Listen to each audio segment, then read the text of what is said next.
जय श्री राम। आप सभी भक्तों को इस पुण्य अवसर पर हार्दिक स्वागत है। आज हम श्री सीता नवमी की पावन कथा सुनने जा रहे हैं। यह दिन जब जानकिनी नंदिनी पुण्यशीला और पतिव्रता धर्म की प्रतिमूर्ति माता सीता का इस धरती पर अवतरण हुआ। यह कथा केवल सुनने भर से ही जीवन के कष्टों का नाश करती है, पुण्य की प्राप्ति होती है और माँ सीता की कृपा प्राप्त होती है। तो आइए भक्तों, बड़े ही श्रद्धा और प्रसन्न मन से इस पावन कथा का श्रवण करें और इस अवसर को अपने जीवन में सफल बनाएं। प्रेम से बोलिए सियावर रामचंद्र की जय। जय श्री गणेश। प्यारे भक्तों, हर साल वैशाख माह के शुक्ला पक्ष की नवमी तिथि को सीता नवमी मनाई जाती है। इस दिन को जानकी नवमी के नाम से भी जानते हैं। मान्यता है सीता नवमी के दिन माता सीता का जन्म हुआ था। इस विशेष दिन को लेकर भक्तों में खास उत्साह होता है। इस शुभ दिन पर माता सीता की विधि विधान से पूजा करने पर जीवन के सभी कष्टों से मुक्ति मिलती है। भक्तों, वाल्मीकि रामायण के अनुसार एक बार मिथिला में भयंकर सूखा पड़ा था। इससे राजा जनक बेहद परेशान थे। इस समस्या से छुटकारा पाने के लिए उन्हें एक ऋषि ने यज्ञ करने और खुद धरती पर हल चलाने का मंत्र दिया। राजा जनक ने अपनी प्रजा के लिए यज्ञ करवाया और फिर धरती पर हल चलाने लगे। तभी उनका हल धरती के अंदर किसी वस्तु से टकराया। मिट्टी हटाने पर वहां उन्हें सोने की डालिया में मिट्टी में लिपटी हुई सुंदर कन्या मिली। जैसे ही राजा जनक सीता जी को अपने हाथ से उठाए, वैसे ही तेज बारिश शुरू हो गई। राजा जनक ने उस कन्या का नाम सीता रखा और उसे अपनी पुत्री के रूप में स्वीकार किया। और भक्तों, तभी से हर वर्ष वैशाख माह के शुक्ला पक्ष की नवमी तिथि पर सीता नवमी मनाई जाती है। प्रेम से बोलिए सियावर रामचंद्र की जय। भक्तों, सीता नवमी के दूसरी पौराणिक कथा के अनुसार मारवाड़ क्षेत्र में एक वेदवादी श्रेष्ठ धर्मधुरीन ब्राह्मण निवास करते थे। उनका नाम देवदत्त था। उन ब्राह्मण की बड़ी सुंदर रूपगर्विता पत्नी थी। उसका नाम था शोभन। ब्राह्मण देवता जीविका के लिए अपने ग्राम से अन्य किसी ग्राम में भिक्षाटन के लिए गए हुए थे। इधर ब्राह्मणी कुसंगत में फंसकर व्यभिचार में प्रवृत्त हो गई। अब तो पूरे गांव में उसकी इस निंदित कर्म की चर्चाएं होने लगी। परंतु उस दुष्टा ने गांव ही जलवा दिए। दुष्ट कर्मों में रत रहने वाली वह दुर्बुद्धि मरी तो उसका अगला जन्म चंडाल के घर में हुआ। पति का त्याग करने से वह चंडालनी बनी। ग्राम जलाने से उसे भीषण कुष्ठ हो गया तथा व्यभिचार कर्म के कारण वह अंधी हो गई। अपने कर्म का फल उसे भोगना ही था। इस प्रकार वह अपने कर्म के योग से दिनों दिन दारुण दुख प्राप्त करती हुई देश देशांतर में भटकने लगी। एक बार देव युग से वह भटकती हुई कौशलपुरी पहुंच गई। संयोग बस उस दिन वैशाख मास शुक्ला पक्ष की नवमी तिथि थी, जो समस्त पापों का नाश करने में समर्थ है। सीता नवमी के पावन उत्सव पर भूख प्यास से व्याकुल वह दुखियारी इस प्रकार प्रार्थना करने लगी, हे सज्जनों, मुझ पर कृपा कर कुछ भोजन सामग्री प्रदान करो, मैं भूख से मर रही हूँ। ऐसा कहती हुई वह स्त्री श्री कनक भवन के सामने बने 1000 पुष्प मंडित स्तंभों से गुजरती हुई उसमें प्रविष्ट किया। उसने पुनः पुकार लगाई, भैया कोई तो मेरी मदद करो, कुछ भोजन तो दे दो। इतने में एक भक्त ने उससे कहा, देवी आज तो सीता नवमी है, भोजन में अन्न देने वाले को पाप लगता है, इसलिए आज तो अन्न नहीं मिलेगा। कल पारना करने के समय आना, ठाकुर जी का प्रसाद भरपेट मिलेगा। किंतु वह नहीं मानी। अधिक कहने पर भक्त ने उसे तुलसी एवं जल प्रदान किया। वह पापिनी भोग से मर गई। किंतु इसी बहाने अनजाने में उससे सीता नवमी का व्रत पूरा हो गया। अब तो परम कृपालिनी ने उसे समस्त पापों से मुक्त कर दिया। इस व्रत के प्रभाव से वह पापिनी निर्मल होकर स्वर्ग में आनंद पूर्वक अनंत वर्षों तक रही। तत्पश्चात वह कामरूप देश के महाराज जय सिंह की महारानी काम कला के नाम से विख्यात हुई। जाति स्मरा उस महान साध्वी ने अपने राज्य में अनेक देवालय बनवाए, जिनमें जानकी रघुनाथ की प्रतिष्ठा करवाई। इस दिन जानकी स्रोत, रामचंद्र अष्टकम, रामचरितमानस आदि का पाठ करने से मनुष्य के सभी कष्ट दूर हो जाते हैं। अतः सीता नवमी पर जो श्रद्धालु माता जानकी का पूजन अर्चन करते हैं, उन्हें सभी प्रकार के सुख सौभाग्य प्राप्त होते हैं। जय श्री हरि। माता सीता का 12 वर्ष का नियम था कि वे एक कथा भगवान राम को सुनाती थी, लेकिन एक बार राम जी को किसी कारण बाहर जाना पड़ा। इस पर माता ने कहा, अगर आप चले गए तो मैं कहानी किसे सुनाऊंगी। भगवान ने कहा कि आप कुएं के पाल पर जाकर बैठ जाना और वहाँ जो औरतें पानी भरने आएगी उन्हें अपनी कहानी सुना देना। देवी सीता ने बिल्कुल वैसा ही किया और कुएं के पास जाकर बैठ गई। तभी एक स्त्री आई। उसने रेशम की साड़ी पहन रखी थी और सोने का घड़ा ले रखा था। सीता माता उसे देखकर कहती है कि बहन, मेरा 12 वर्ष का नित्य नियम सुन लो। लेकिन उस स्त्री ने उनका नियम सुनने को मना कर दिया और बिना सुने वहां से चली गई। थोड़ी देर बाद उसकी रेशम जरी की साड़ी फट गई। सोने का घड़ा मिट्टी के घड़े में बदल गया। ये देख उसकी सास उस पर गुस्सा किया और कहा कि किसका दोष अपने सिर लेकर आई है। सास की बात सुनकर बहू ने सारी बात अपनी सास को सुना दी। अगले दिन ही वही साड़ी और घड़ा लेकर सास कुएं पर गई। माता सीता वहीं पर थी और औरत को देखकर देवी ने कहा कि आप मेरी कहानी सुन लीजिए। सास ने कहा, एक बार नहीं 4 बार सुन लूंगी। माता सीता ने अपना नियम सुनाना शुरू किया। राम आए लक्ष्मण आए, देश के पुजारी आए, नित्य नेम का नेम लाए। आओ राम बैठो राम, तपी रसोई जियो राम। माखन मिश्री खाओ राम, दूध बतासा पियो राम। सूत के पलका मोठो राम, साल दुसाला पोठो राम। साल दुसाला ओढ़ो राम, जब बोलू जब राम ही राम। राम सवारे सबके काम, खाली घर भंडार भरेंगे। सबका बेड़ा पार करेंगे। श्री राम जय जय राम। तब सास ने कहा कि बहन, आपकी कहानी तो बहुत अच्छी है। ऐसा कहकर वे अपने घर की ओर चली गई। थोड़ी समय बाद उसकी साड़ी रेशम जरी की बन गई और घड़ा सोने का बन गया। बहू के पूछने पर सास ने कहा कि बहू, तू दोष लगा के आई थी और मैं अब दोष उतारकर आ रही हूँ। सास ने कहा, वे कोई साधारण स्त्री नहीं है, बल्कि सीता माता थी। वे पुराने से नया कर देती है, खाली घर में भंडार भर देती है। वह लक्ष्मी जी का वास घर में कर देती है। आदमी की जो भी इच्छा हो उसे पूरा कर देती है। बहू के कहने पर सास ने वही कहानी उसे भी सुना दी और ऐसे ही पूरे मोहल्ले में नित्य नेम की कथा चल पड़ी। प्रेम से बोलिए सिया रामचंद्र की जय। राम लक्ष्मण जी की कहानी। राम लक्ष्मण की कहानी। भगवान श्री राम, लक्ष्मण और सीता जी पिता दशरथ जी की आज्ञा से वनवास जाने लगे।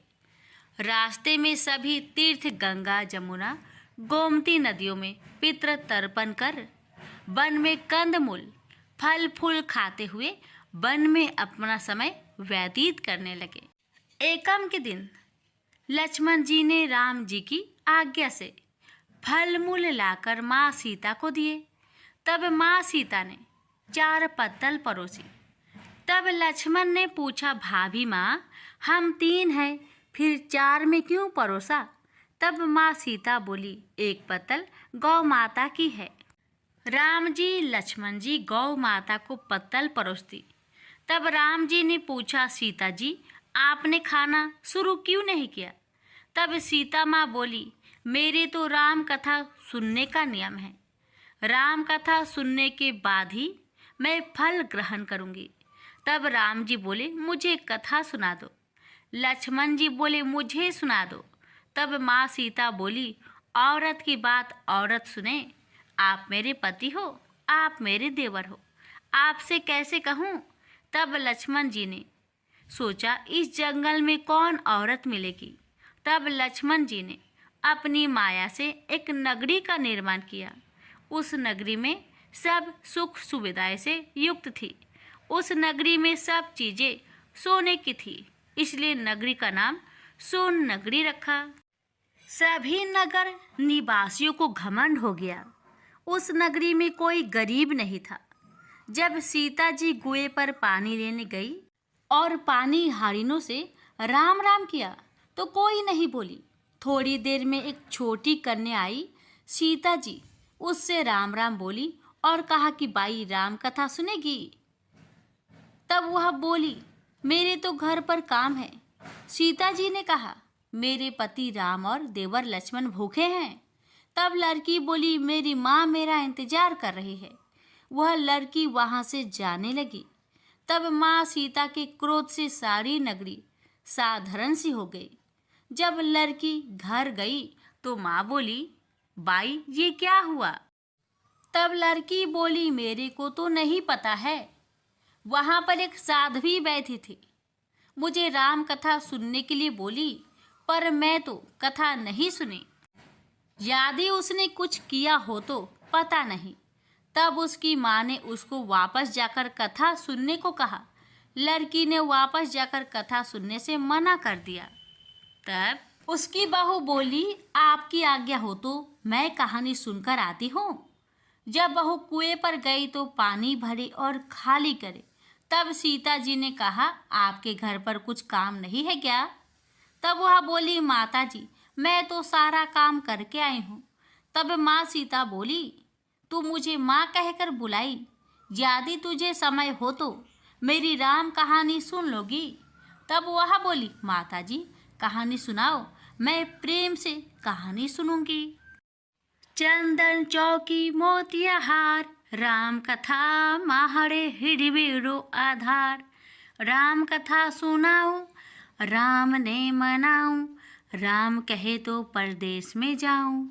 सीता जी ने कहा, हे भाई तूने मेरी मृत्यु लोक में मदद करी, भगवान तेरी स्वर्ग लोक में रक्षा करेंगे। सीता जी ने राम कथा सुनाई। बाई ने कथा सुनी। आओ राम बैठो राम, जल भर झाड़ी लाई राम। केलाड़ी दातून लाई राम, ठंडा जल भर लाई राम। संपाडो पदरावो राम, जकलैया टोपी ललाई राम। करा किलंगी लाई राम, स्वर्ण सिंहासन लाई राम। तापर आप बिराजो राम, झालड़ टिकारा लाई राम। शंख ध्वनि गरनाऊ राम, हिडिबे हीरा शोभे राम। निरखता मन मोहे राम, चरण शरण में आई राम। शरण आपरी ले लइयो राम, माखन मिश्री लाई राम। माखन मिश्री आरोगो राम, दूध भर कटोरी लाई राम। मेवा चिरंजी परोसू राम, खाती मीठी चाखा राम। चरखो फरखो आरोगो राम, रूच रूच भोग लगाऊं राम। जो भावे सो ले लो राम, जल भर झाड़ी लाई राम। अभी आचमन कर लो राम, रे श्याम गमछा लायो राम। हाथ मुँह पोछ लियो राम, पुष्पासु सेज बिछाऊ राम। अंतरिया छिड़काऊ राम, हिगलू डोलिया डलाऊ राम। सीता जी चरण दबावे राम, सुख भर सेज पोढ़ो राम। हजार पंखा ढोलू राम, थामे राम महा में राम। रोम रोम में राम ही राम, घट घट माया विराजो राम। मुख में तुलसी बोलो राम, खाली मिजाज काई काम।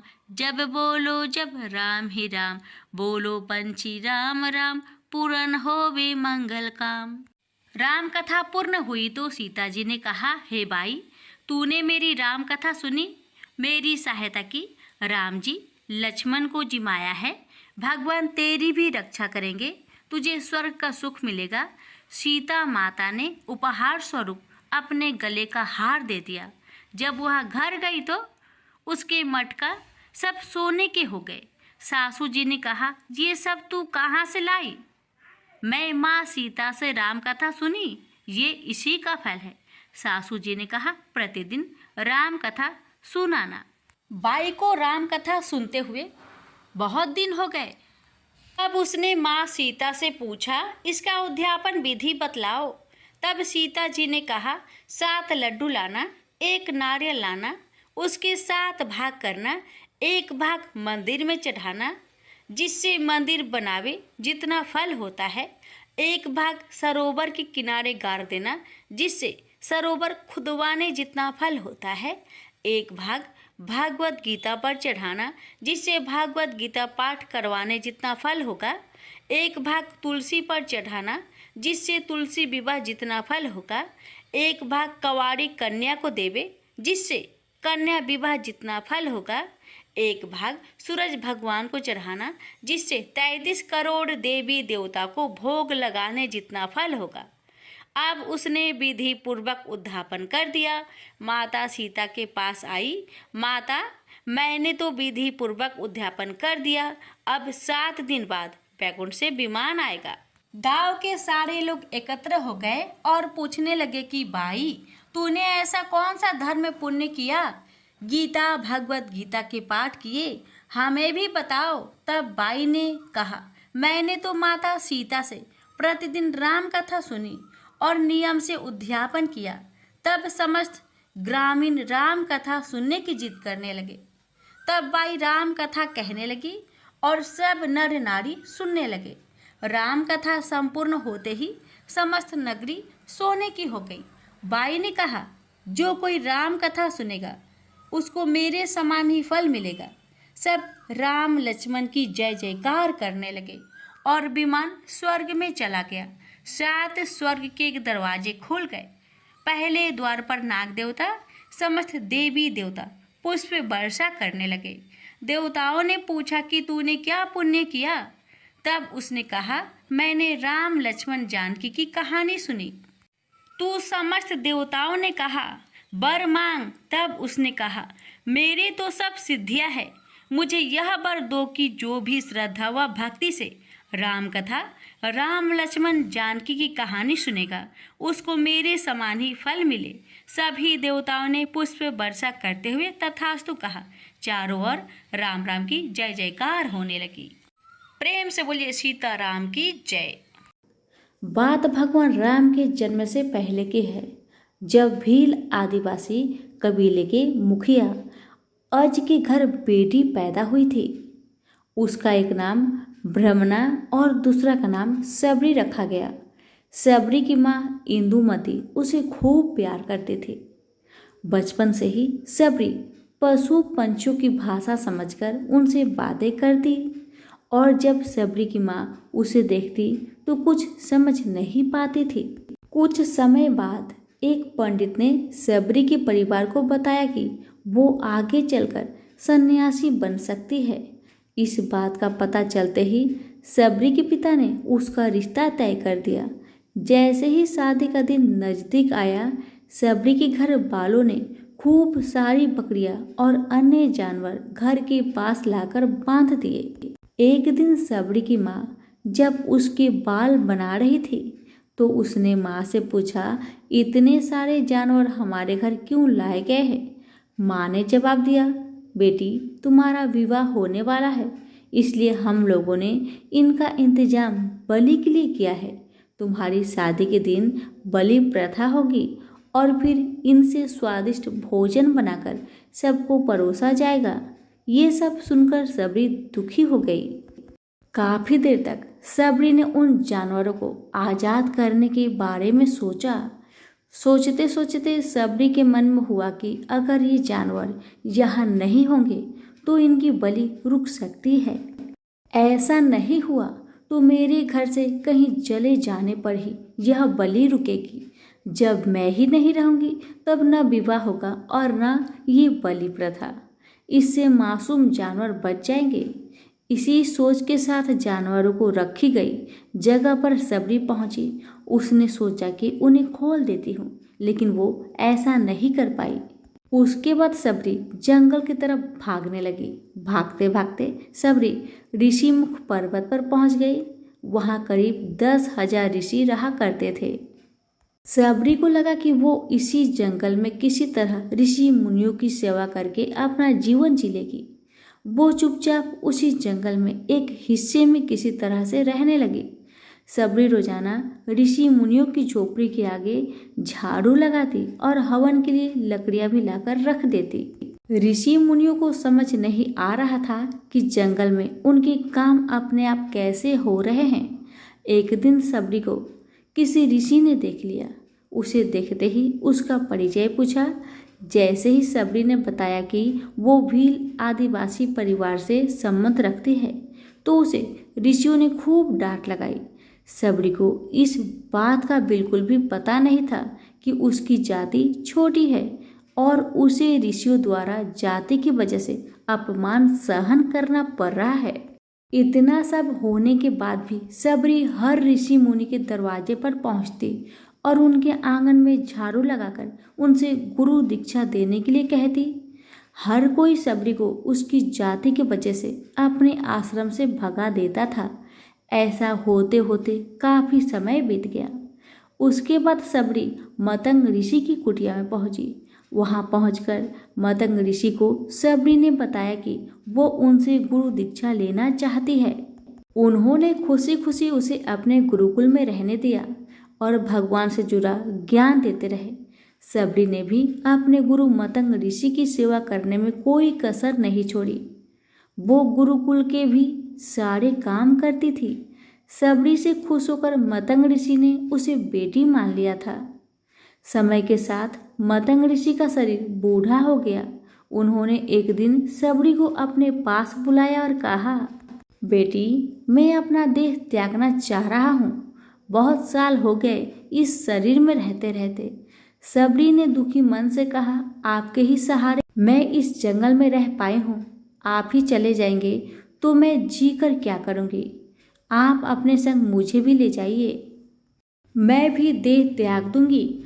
मतंग ऋषि ने जवाब दिया, बेटी, तुम्हें चिंता करने की जरूरत नहीं। राम तुम्हारी चिंता करेंगे और ध्यान भी रखेंगे।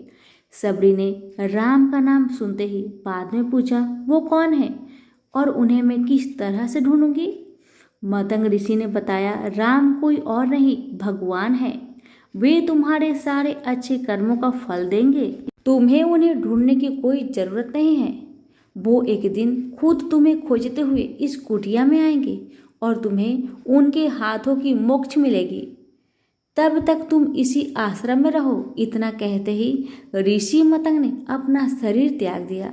सबरी के मन में मतंग ऋषि के जाने के बाद से एक ही बात थी कि भगवान राम स्वयं उससे मिलने आएंगे। वो रोज भगवान राम से मिलने के लिए बाग में अच्छे अच्छे फूल लाकर पूरा आश्रम सजाती और भगवान के लिए बैर तोड़कर लाती। भगवान के लिए बैर चुनते हुए सबरी उन्हें चख लेती थी कि भगवान को वो सिर्फ मीठे बैर ही दे सके। रोजाना सबरी इसी तरह भगवान के दर्शन की आस में फूल और बैर इकट्ठा करती रही। इसी इंतजार में कई साल बीत गए। सबरी का शरीर एकदम वृद्ध हो गया। एक दिन आश्रम के पास के ही तालाब में सबरी पानी पीने के लिए गई। तभी पास के ही एक ऋषि ने उसे अछूत कहते हुए वहां से भागने के लिए कहा और एक पत्थर मार दिया। वो पत्थर जब सबरी को लगा तो उसे चोट लगी और खून बहने लगा। खून बहते हुए एक बूंद उसी तालाब के पानी में गिर गई। तभी पूरा तालाब का पानी खून में बदल गया। ये सब होता देखकर ऋषि ने सबरी को डांटा और कहा कि पापिन, तुम्हारी वजह से पूरा पानी खराब हो गया। रोज ऋषि उस पानी को साफ करने के लिए अपनी कई तरह की विद्याओं का इस्तेमाल करते। कई सारे जतन करने के बाद भी कुछ नहीं हुआ। फिर उन्होंने गंगा जैसी कई पवित्र नदियों का जल भी उस तालाब में डाला। फिर भी तालाब का पानी साफ नहीं हो पाया और वो खून जैसा ही रहा।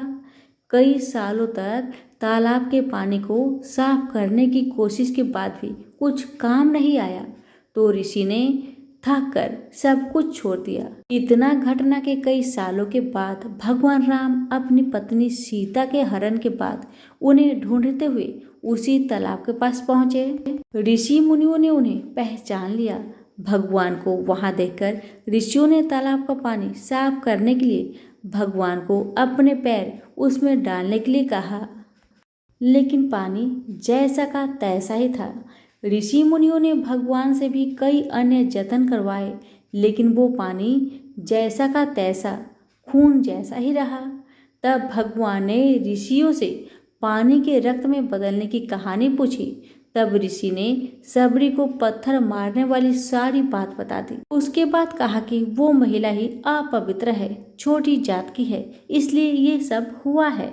उसी वक्त भगवान राम ने कहा, ये सब तो आप लोगों के खराब वचनों से हुआ है। सबरी को इस तरह से शब्द बोलकर आप लोगों ने उसे नहीं बल्कि मेरे दिल को घायल किया है। इसी घायल दिल के रक्त का प्रतीक यह तालाब लाल पानी है। आगे भगवान राम बोले, कहाँ है वो माई, मैं उनसे मिलना चाहता हूँ। तब तक सबरी उसी तालाब के पास पहुँच जाती है। इस दौरान सबरी के पैर को ठोकर लगती है और कुछ धूल उस तालाब में गिर जाती है। तभी सारा पानी साफ हो जाता है। भगवान सबसे कहते हैं, देखिए आप लोगों ने क्या कुछ नहीं किया, लेकिन पानी साफ नहीं हो पाया। अभी सिर्फ इनके पैर की थोड़ी सी धूल ने ही तालाब का पानी साफ कर दिया। भगवान राम को सबरी ने पहचान लिया था। उसने उन्हें प्रणाम करके कहा, भगवान आप मेरे साथ कुटिया में चलिए। भगवान भी खुशी खुशी सबरी के साथ चल पड़े।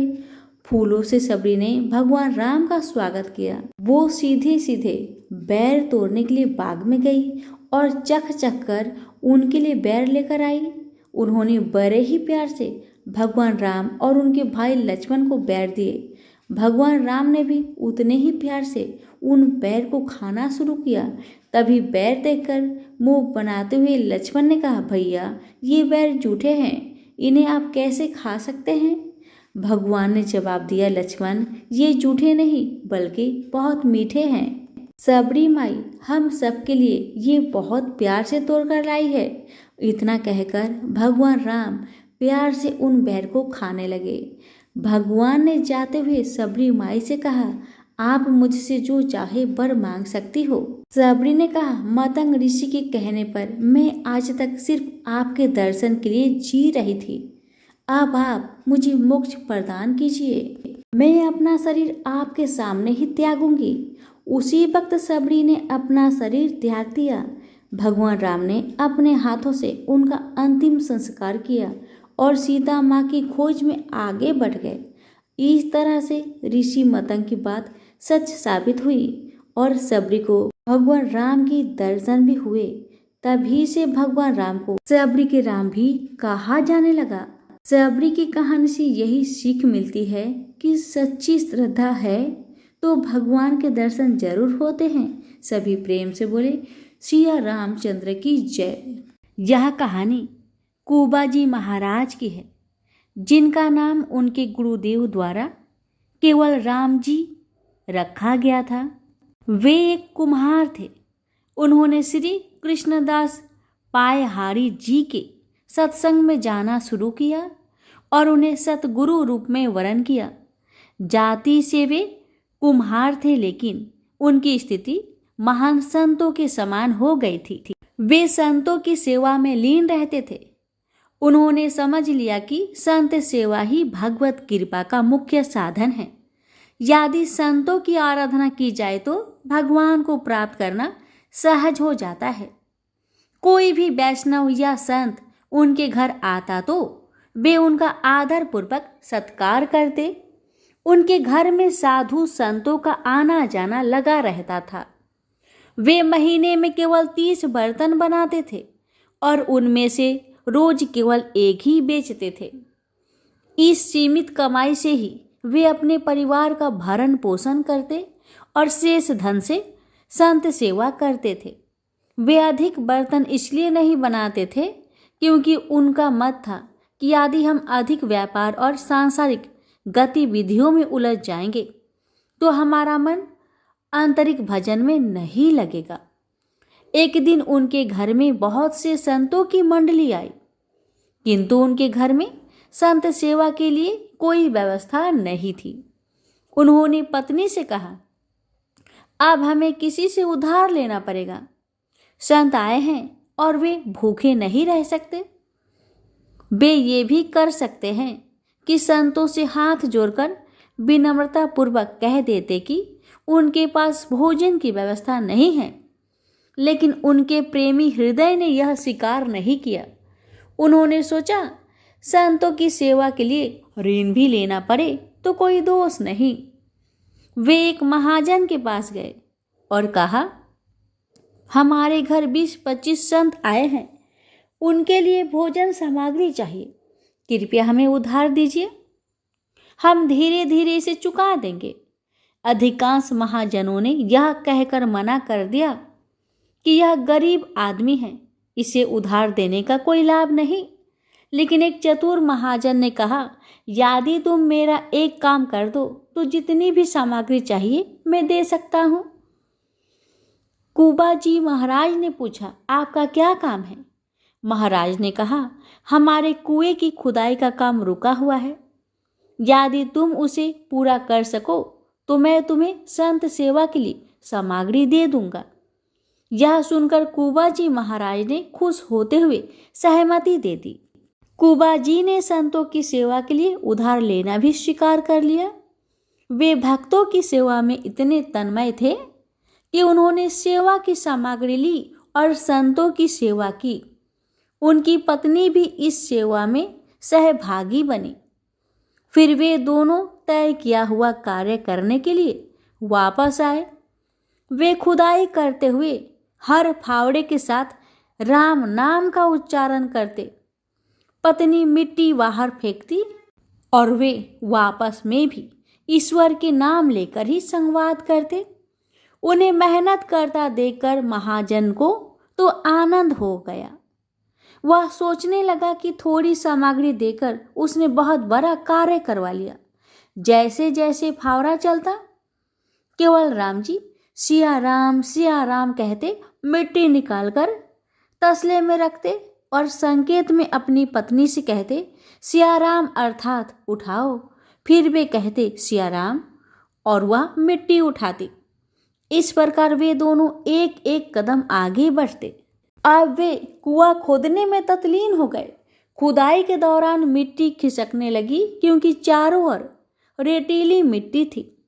कुछ ही समय में हजारों मन मिट्टी खिसक गई।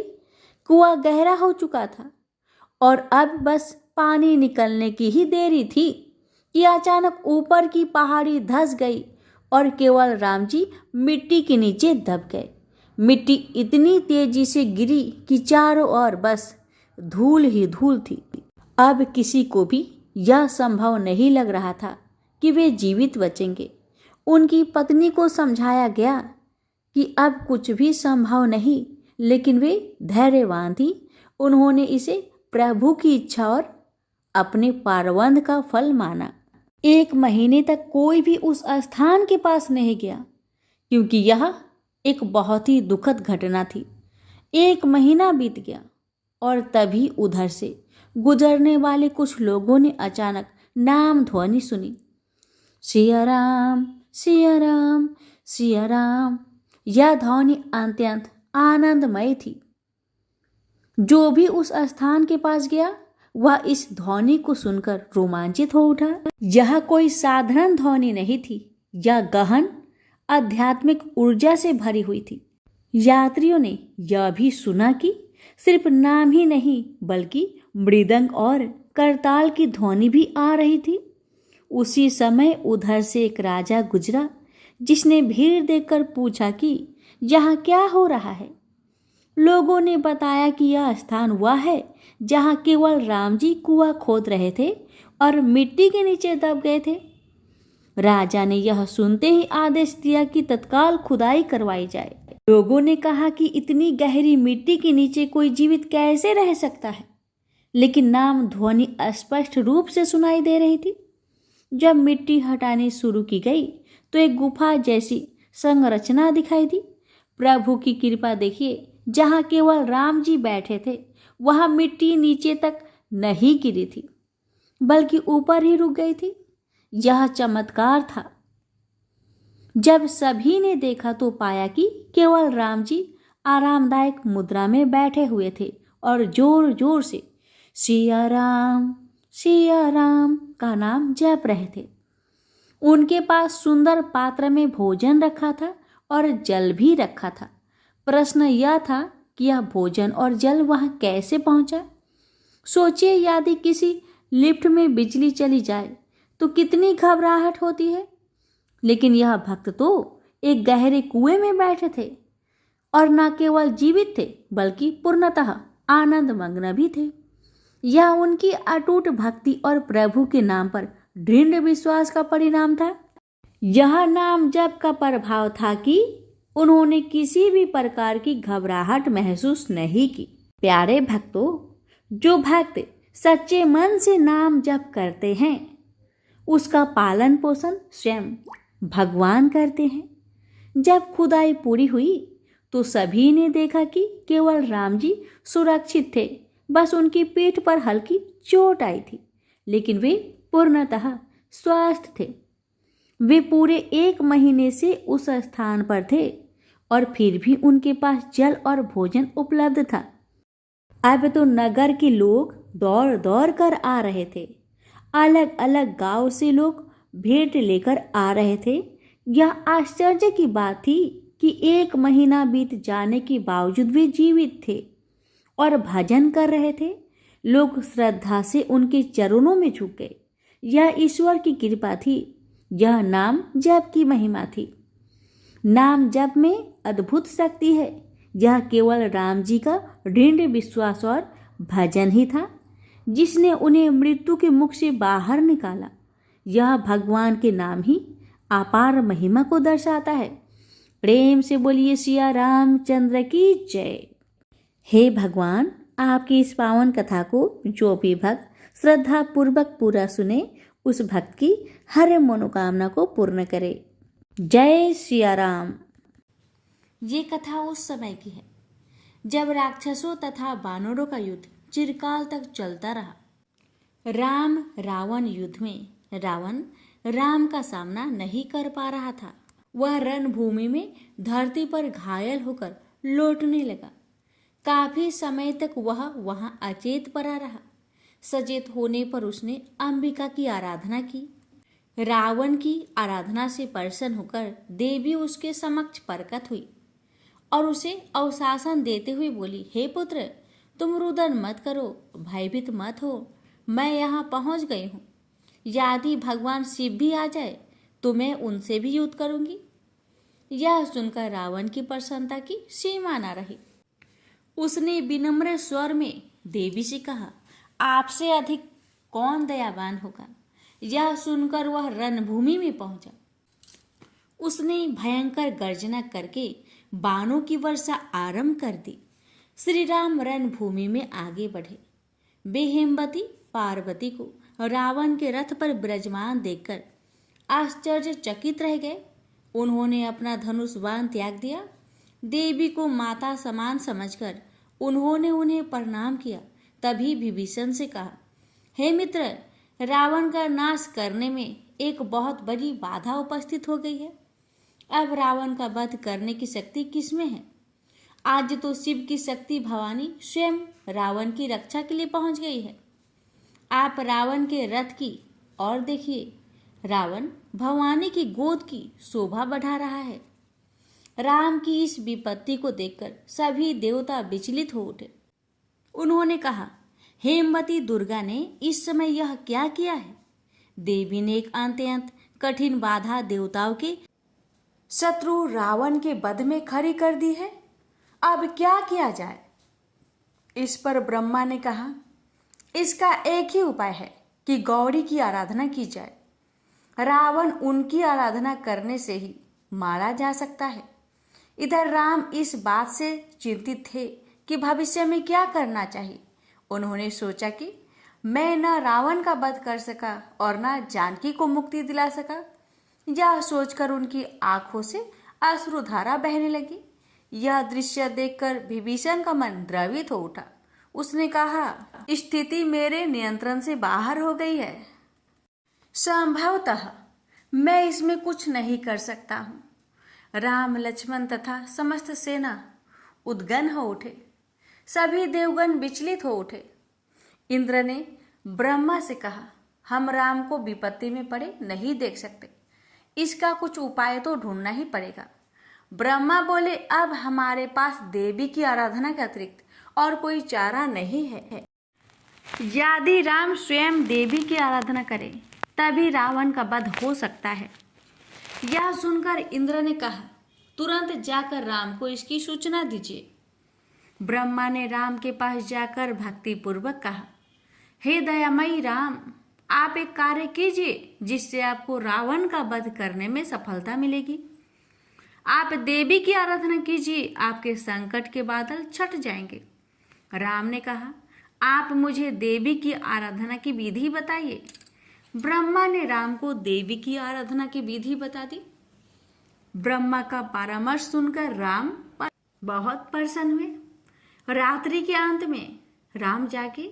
उन्होंने स्नान किया तथा देवी के कल्प का ब्रह्मा के परामर्श के अनुसार अनुष्ठान किया।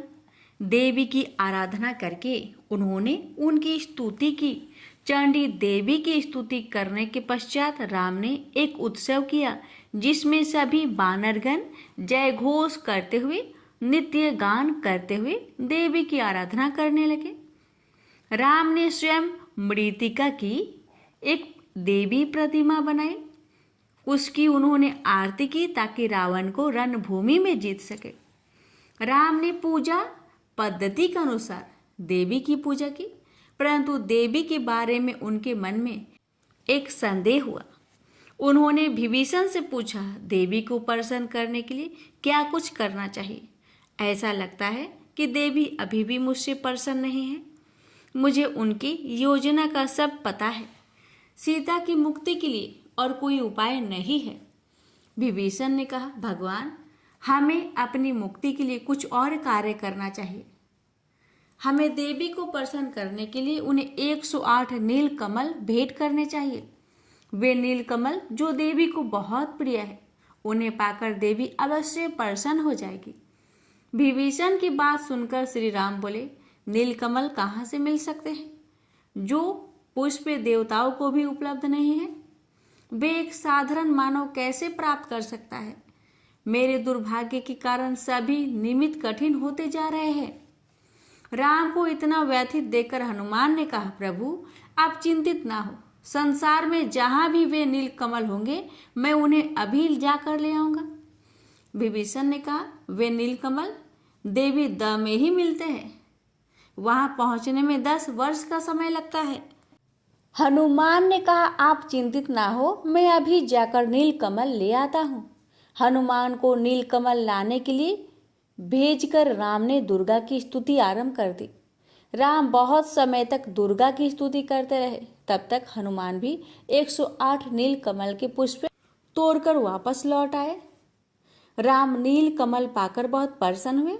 उन्होंने एकाग्र मन से शुद्ध मंत्र उच्चारण करते हुए देवी को नील कमल अर्पित करना प्रारंभ कर दिए। प्रत्येक नील कमल सहस्त्र दल वाला था। शिव की प्रेयसी देवी ने राम की भक्ति की परीक्षा लेने के लिए उनमें से एक नील कमल चुरा लिया। अतः उनमें से एक फूल कम हो गया। राम यह देखकर आश्चर्यचकित हो गए। तब राम ने हनुमान से कहा, हनुमान, ये कैसे हो गया? धर्म ग्रंथों के आधार पर मैंने 108 नील कमल देवी को भेंट करने की प्रतिज्ञा की है, परंतु उनमें से अब एक नील कमल कम है। यह तो बहुत बड़ी बाधा आ गई। आप पुनः जाकर एक और नील कमल ले आओ। हनुमान ने कहा, यह नील कमल 108 ही थे। देवी दह में और नील कमल नहीं है। ऐसा लगता है कि देवी ने आपकी भक्ति की परीक्षा लेने के लिए एक नीलकमल को छिपा लिया हो। मैंने सभी फूलों को भली भांति गिना था, इसमें मेरा तनिक भी दोष नहीं है। अवश्य ही यह देवी तारिणी ने यह फूल चुरा लिया है। हनुमान की बात सुनकर राम हताश हो गए। उन्हें इस प्रकार हताश देखकर हनुमान ने कहा, प्रभु आप इतने निराश क्यों होते हैं? मैं आपके समस्त कार्य सिद्ध कर दूंगा। रावण का वध करके मैं माँ सीता को मुक्ति दिलाऊंगा। अचानक ही राम के मन में एक विचार कौंध गया। उन्होंने सोचा कि लोग मुझे कमल नयन कहते हैं, अतः आज मैं सबके सामने ही अपना संकल्प पूरा करूंगा। मैं अपना एक नेत्र देवी को भेंट कर दूंगा। यह सोचकर राम ने लक्ष्मण से कहा, लक्ष्मण तुम मेरी ओर क्या देख रहे हो? देवी दुर्गा मुझ पर प्रसन्न नहीं है। मैं अपना एक नेत्र देवी को भेंट करूंगा। इतना कहकर उन्होंने अपने तरकस से एक तीर निकाला और अपना एक नेत्र निकालने के लिए तैयार हो गए। उसी समय माँ भगवती प्रकट हुई और उन्होंने राम का हाथ पकड़ लिया और कहा, हे त्रिभुवन के स्वामी, आप यह क्या कर रहे हैं? आपका संकल्प पूरा हो चुका है। मुझे आपके नेत्र की आवश्यकता नहीं है। राम ने कहा, हे माँ, आपने मुझे संकट के समय अत्यंत पीड़ा दी है, जो एक माँ के लिए उचित नहीं है। आपने पुत्र के लिए माँ की ममता का सभी ग्रंथों में बखान किया है, परंतु आपका व्यवहार मेरे प्रति तो एक मछली तथा सर्पनी जैसा रहा है। जानकी को मुक्ति दिलाने के अपने प्रयत्नों में संकट में फंस गया हूँ, अतः आप रावण के विनाश के लिए मुझे परामर्श दे। अब तक आपने जो कुछ भी किया है ठीक ही किया है। अब आप मुझ पर अपनी कृपा दृष्टि डालिए। मुझे आप पर बहुत विश्वास है। अब आप मुझे निराश ना करें। राम के वचन सुनकर भगवती ने अपना क्रोध त्याग दिया। प्रसन्नचित्त से देवी भगवती मधुर वाणी में बोली, हे कृपा सिंधु, भगवान सुनिए, आप तो तीनों लोकों के स्वामी हैं। आपका वास्तविक रूप किसी को ज्ञात नहीं है। जानकी प्रकृति की अवतार है। भगवान शिव के भी आप आराध्य देव हैं। रावण में सीता को रोकने का किंचित मात्र भी बल नहीं है। सीता की मुक्ति के बहाने आपने समुद्र पर सेतु का निर्माण किया, जिससे राक्षस नाश को प्राप्त हुए। आप सोचिए, रावण आपका द्वारपाल था। वह एक ब्राह्मण के श्राप के कारण धरती पर उत्पन्न हुआ तथा आपको उसने शत्रु के रूप में प्राप्त किया। उसके वध के लिए ही आपने धरती पर अवतार लिया है। आपने दुर्गा की पूजा शिक्षा के लिए की है। अब मैं रावण को त्याग कर जा रही हूँ। अब आप उसका वध कर सकते हैं। इतना कहकर देवी विलुप्त हो गई। सभी बानर तथा भालू प्रसन्न होकर नाचने गाने लगे। श्री राम ने 10वें दिन की पूजा करने के पश्चात देवी की प्रतिमा को जल में प्रवाहित कर दिया। उसके पश्चात राम रणभूमि में गए और उन्होंने रावण का वध कर दिया। प्रेम से बोलिए, माँ भगवती की जय। था एक नगर में एक जाट और जाटनी रहते थे और वह बहुत गरीब थे। एक बार जाटनी जाट से कहने लगी, मैं तुम्हें 4 रोटी बनाकर दूंगी, तुम नदी के किनारे जाना। वहाँ भगवान राम लक्ष्मण आते हैं। वहाँ जाकर तुम्हें कुछ पंक्तियाँ कहना है, जैसे राम बड़े लक्ष्मण छोटे, वे बैठे अम्बे की डाली, वो बैठे चंपे की डाली। मिट्टी का दशरथ बनावे, माखन मिश्री का भोग लगावे, दे परिक्रमा घर को आवे। जाट ने कहा, ठीक है। अब जाट रास्ते भर इन पंक्तियों को याद करता गया, पर जैसे ही नदी किनारे पहुंचा वैसे ही पंक्ति को भूल गया और कहने लगा, लक्ष्मण बड़े राम छोटे, वे बैठे अम्बे की डाली, वे बैठे चंपे की डाली। मिट्टी का दशरथ बनावे, माखन मिश्री का भोग लगावे, दे परिक्रमा घर को आवे। अब जाट की बातें सुनकर भगवान राम लक्ष्मण से कहते हैं, लक्ष्मण, इसने तुम्हें बड़ा बताया है, इसे कुछ दे दो। तब लक्ष्मण ने कहा, हे राम, हे भैया, इसकी बुद्धि मलिन हो गई है। यह बड़ा ही मूर्ख व्यक्ति है। कहीं राम से भी इस दुनिया में कोई बड़ा है? तब भगवान राम बोले, नहीं लक्ष्मण, इसने तुम्हें बड़ा बताया है तो तुम्हें तो कुछ देना ही होगा, इसे कुछ दे दो। राम जी की बात सुनकर लक्ष्मण ने थोथे बांस में कुछ मोहर असरफी भरकर उसे दे दिया। रास्ते में मोहर असरफी को चोर लूट ले गए। जब जाट घर गया तो जाटनी ने पूछा, कुछ मिला तुम्हें? तो जाट बोला, मिला तो था, दुर्भाग्यवश चोर ने उसे लूट लिया। जाटनी ने कहा, कोई बात नहीं, कल फिर जाना। अगले दिन फिर जाटनी ने 4 रोटी बनाकर जाट को दे दिया और फिर सिखाया कि इस प्रकार पंक्तियां को बोलना। तो जाट बोला, राम भरे लक्ष्मण छोटे वे बैठे अम्बे की डाली, वे बैठे चंपे की डाली, मिट्टी का दशरथ बनावे, माखन मिश्री का भोग लगावे, दे परिक्रमा घर को आवे। जाट फिर रास्ते भर इस पंक्तियों को याद करते गया, पर जैसे ही नदी के पास पहुंचा वह भूल गया और फिर कहने लगा, लक्ष्मण बरे राम छोटे वे बैठे अम्बे की डाली, वे बैठे चंपे की डाली, मिट्टी का दशरथ बनावे, माखन मिश्री का भोग लगावे, दे परिक्रमा घर को आवे। फिर भगवान राम बोले, हे लक्ष्मण, यह व्यक्ति आज भी तुम्हें ही बड़ा बता रहा है, तुम इसे कुछ दे दो। फिर लक्ष्मण जी बोले, इसकी बुद्धि बहुत ही खराब हो गई है, मूर्खमती वाला व्यक्ति है, कभी राम से बड़ा इस दुनिया में कोई हुआ है? तब भगवान राम बोले कि लक्ष्मण, इसने तुम्हें बड़ा बताया है, इसलिए तुम इसे कुछ दे दो। लक्ष्मण जी ने इस बार भी जाट को सोने की ईंट दे दी। रास्ते में फिर चोरों ने उसे लूट लिया। जब जाट घर गया तो जाटनी ने पूछा, तुम्हें कुछ मिला है? जाट बोला, मिला तो था, लेकिन रास्ते में चोरों ने लूट लिया। जाटनी ने जाट से पूछा, तुम मुझे पंक्तियां सुनाओ, तुम नदी के पास जाकर कौन सी पंक्तियां सुनाते हो, एक बार बताओ। तो जाट बोला, लक्ष्मण बरे राम छोटे वे बैठे अम्बे की डाली, वो बैठे चंपे की डाली, मिट्टी का दशरथ बनावे, माखन मिश्री का भोग लगावे, दे परिक्रमा घर को आवे।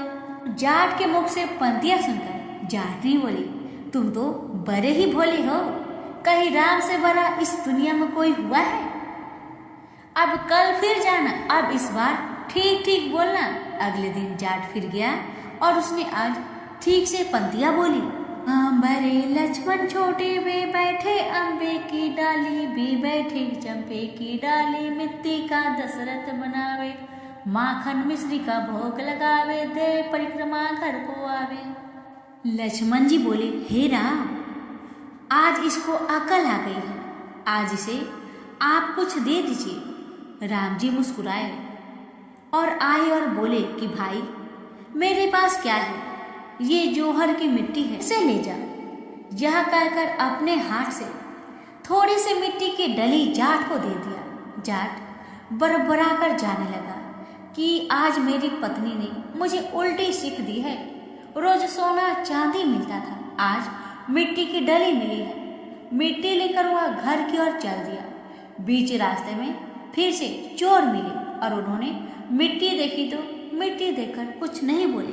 अब जाट घर पहुंचा तो जाटनी से पूछा कि कुछ मिला? जाट बोला, हाँ मिला तो है, मेरी उल्टी सीख के कारण आज मिट्टी की डली मिली है। जाटनी बोली, कोई बात नहीं, आज कुछ तो लेकर आए हो, बाकी दिन तो खाली हाथ ही आते थे। मिट्टी की डली कुछ तो काम आएगी, इसे मैं चूल्हा लीप सकती हूँ, घर का आंगन लीप सकती हूँ। मिट्टी की डली लेकर तुलसी जी के पास रखकर रात को सो गई। जैसे वह सवेरे उठती है तो क्या देखती है कि तुलसी माता के पास हीरे मोती जगमगा रहे थे। अब जाट समझा कि ये भगवान राम ही हैं, जिन्होंने मिट्टी को हाथ लगाया तो वह सोना बन गया। तो प्रेम से बोलिए, सिया रामचंद्र की जय। भगवान, जैसे आपने जाट जाटनी के दुख को दूर किया, वैसे आपकी कथा कहने वाले, सुनने वाले, हुक्कार भरने वाले सभी की मनोकामना को पूर्ण करना, सभी की कष्टों को दूर करना। प्रेम से बोलिए सिया रामचंद्र की जय। अब सुनिए हर व्रत कथा के साथ सुनी जाने वाली लोभिया जी की कहानी। एक लोभिया था कठोर तपस्या करता था। एक पांव पर खड़ा होकर कठिन तप करता था। उसने भगवान को प्रसन्न करने के लिए कठोर तप किया। उसके शरीर पर चिड़िया ने घोंसला भी बना लिया। तपस्या करते 12 वर्ष हो गए। भगवान ने सोचा इसको इतना समय हो गया, अब इसकी परीक्षा लेनी चाहिए। भगवान जानते थे यह बहुत लोभी है, इसलिए भगवान ने एक सोने की मुड्डी उसके पांव के पास फेंक दी। तब लोभिया की नजर उस मुड्डी पर पड़ी तो उसने मुड्डी पांव के नीचे दबा ली। भगवान की माया से भला लौ बचा है। भगवान धरती पर आए और लोभिया से बोले, लोभिया, तेरी तपस्या में हीन है, तुझे इस तपस्या का फल नहीं मिलेगा। तब लोभिया ने अपनी गलती मानी और भगवान के चरण पकड़ लिए और पूछा, हे भगवान, इस तपस्या का हीन कैसे जाएगा। तब भगवान जी को उस पर दया आ गई और उन्होंने कहा, यदि रोटी बनाकर आखिरी रोटी कुत्ते की नहीं बनाई तो फल तुझे मिलेगा। जिमाकर दक्षिणा नहीं दी तो फल तुझे मिलेगा। सब कहानी कथा सुनकर तेरी कहानी नहीं सुनी तो फल तुझे मिलेगा। तभी से सभी व्रत की कहानी सुनने के बाद लोभिया जी की कहानी सुनी जाती है। प्रेम से बोलिए, हरे कृष्णा।